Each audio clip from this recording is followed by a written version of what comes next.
नमस्कार। आप सबका हमारे चैनल पर स्वागत है। इस वीडियो में हम आपको बताएंगे कि लक्ष्मण एक दफ़ा सुग्रीव की जान लेना क्यों चाह रहे थे और साथ में हनुमान जी जो थे उस अवस्था में, क्योंकि इनके स्वभाव के विपरीत था कि किसी के सैन्य कक्ष में चले जाएं, तो ये सुग्रीव के सैन्य कक्ष में क्यों चले गए।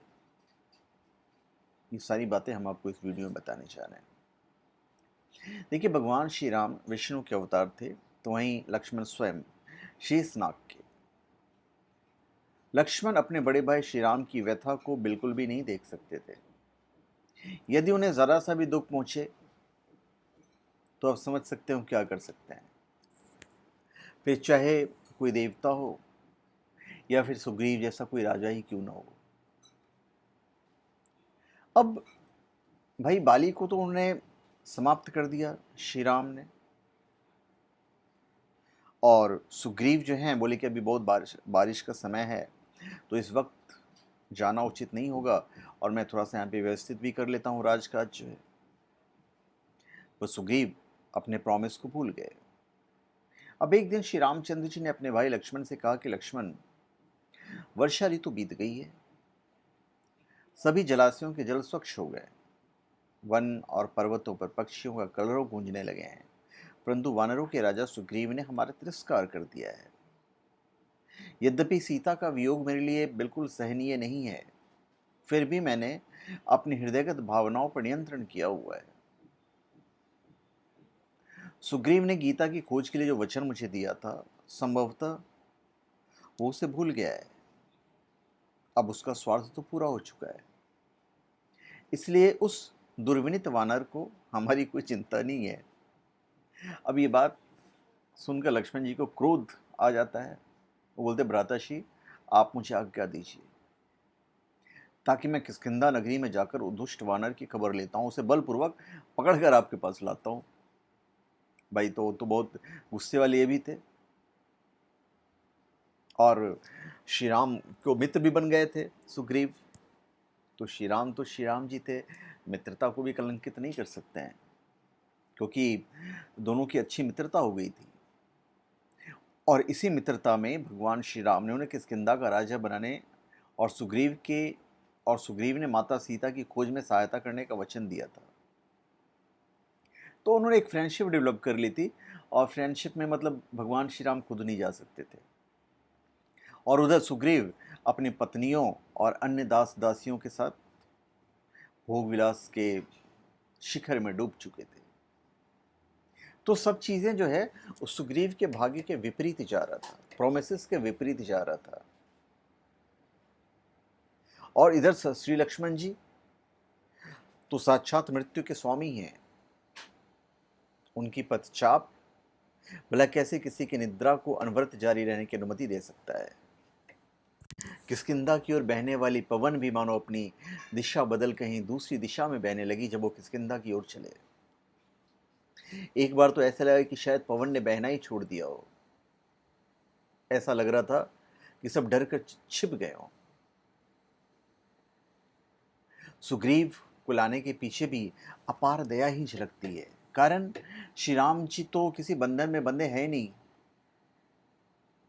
और ये भी हो सकता है कि अगर गुस्सा आ जाए तो उस तरह सुग्रीव का भी वध कर डालते, तो फिर वो मर्यादा पुरुषोत्तम नहीं रहते। तो फिर इसीलिए लक्ष्मण जी गए थे वहां पे। अब यहाँ पे हनुमान जी चिंतित हो जाते हैं कि भाई लक्ष्मण जी से तो बचाना बड़ा मुश्किल है, और सुग्रीव उनके मित्र भी थे। उधर चारों तरफ भगदड़ मच गई कि भाई लक्ष्मण जी आ रहे हैं, कहीं पूरी पूरी किष्किंधा को ही समाप्त नहीं कर दें। और श्री लक्ष्मण जी का ऐसा रौद्र रूप देखकर स्वयं महाकाल भगवान शंकर भी अपने कैलाश पर सीमित रह गए। सब और त्राही माम होना शुरू हो गया। हर ओर बस एक ही विनती सुनाई दे रहा था कि हे विधाता, बस आज बचा लो, फिर तो हम स्वयं ही किष्किंधा नगरी को त्याग देंगे। ये वहां की हालत हो गई। अब यहां पे श्री हनुमान जी के पास अब कोई रास्ता नहीं था कि भाई इसे बचा ले। तो श्री हनुमान जी तो त्रिकालदृष्टा हैं। तो श्री हनुमान जी सीधे सुग्रीव के उस मनोरंजन कक्ष में पहुंच गए जहां आज से पहले श्री हनुमान जी ने जाने से सदा परहेज किया था। कारण श्री हनुमान जी तो त्रिकालदृष्टा हैं, उन्हें भला पूरा घटनाक्रम समझने में कोई समय थोड़ी ना लगना था। और सुग्रीव के जीवन की यही सबसे बड़ी उपलब्धि है कि सुग्रीव भले उच्च कोटि का विषय भी क्यों न था, लेकिन तब भी उसने कभी भी श्री हनुमान जी का प्रतिकार नहीं किया। मन हो अथवा ना हो, सुग्रीव श्री हनुमान जी की सीख तो मान ही लेता था। उसको इतना तो पता ही था कि श्री हनुमान जी एक पूर्ण संत हैं और संत के वचनों की अवहेलना स्वप्न में भी नहीं करनी चाहिए। संत की वाणी भले ही तुमड़ी से भी कड़वी क्यों ना हो, उसे शहद मानकर ग्रहण कर लेना चाहिए। और जाने अनजाने, बेमन अथवा बलपूर्वक सुग्रीव श्री हनुमान जी का उपदेश काट ही नहीं पाता था। और सुग्रीव के जीवन की उसके लिए ही सबसे बड़ी संजीवनी थी। भले ही उसके जीवन के कल्याण के समस्त द्वार बंद थे, लेकिन यह एक द्वार था जहां से सुग्रीव की प्रत्येक व्याधि का उपचार संभव हो पाता था। अब जब हनुमान जी वहां पहुंचते हैं, बोलते तुम क्या कर रहे हो ये? तुम अपने प्रॉमिस को भूल गए हो। आपके द्वार पर साक्षात मृत्यु खड़ी है, लक्ष्मण भैया के रूप में। राजा बनने के पश्चात सुग्रीव ने माता सीता की खोज करने के लिए श्री राम की आज्ञा लेनी चाहिए, लेकिन उस वक्त उन्होंने यह कहकर मना कर दिया था कि वर्षा ऋतु का समय है, इस समय नदी नाले सारे उफान पर होंगे, तो थोड़ा सा मुश्किल रहेगा जाना, और उसके उन्हें राज्य भी व्यवस्थित करना था। तो उन्होंने जो समय लिया और वो भोग विलास में डूब गए। तो ये बात हनुमान जी उनको याद दिलाते हैं कि आप अपने प्रॉमिस को पूरा नहीं करे, क्या कर रहे हैं आप? सामने वहां पे लक्ष्मण जी खड़े हैं और इधर लक्ष्मण जी किष्किंधा पहुंच गए। और एक्चुअली में हनुमान जी और जामवंत जी भी डर गए थे और उन्होंने बाली की पत्नी तारा से सहायता मांगी, क्योंकि लक्ष्मण एक स्त्री के ऊपर वार नहीं कर सकते थे वहां पे।